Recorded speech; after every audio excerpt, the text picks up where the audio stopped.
Oui. Merci Monsieur le Président.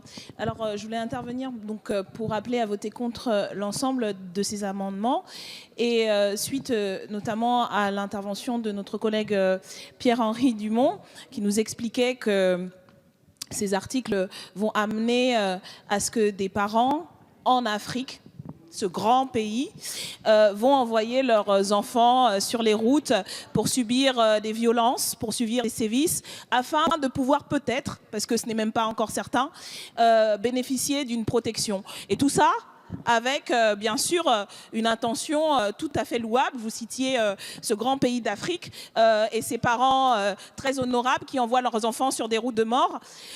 Je crois que depuis le début de ces débats, nous n'avons jamais autant parlé de l'Afrique.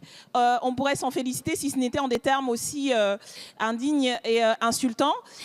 Donc non, pour rappeler aussi quelques faits, il s'agit là dans cet article 3 de parler d'enfants qui ont été reconnus comme réfugiés, donc qui bénéficient de ce statut. Et il s'agit simplement de permettre de renforcer ce statut en aidant et en protégeant leur famille, puisque c'est un motif également de vulnérabilité que d'avoir sa famille qui peut être soumise à ce type de violation. Et pour répondre très rapidement à notre collègue Valetta Ardisson, il ne s'agit effectivement pas d'un débat manichéen entre des gentils et des méchants, entre des beaux sentiments ou pas.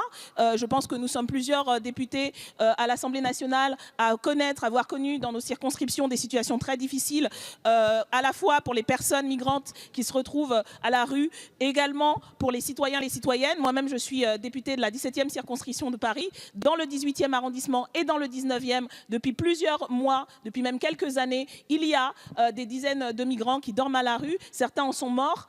Il y a des citoyens et des citoyennes qui sont témoins de ces spectacles, qui se mobilisent, y compris en solidarité, pour faire en sorte que ces choses cessent. Et nous sommes tous conscients, effectivement, de ces difficultés. Nous avons certainement des désaccords, mais certainement pas du point de vue de ne pas connaître ces réalités et de faire en sorte qu'elles cessent. Merci, Madame Obono.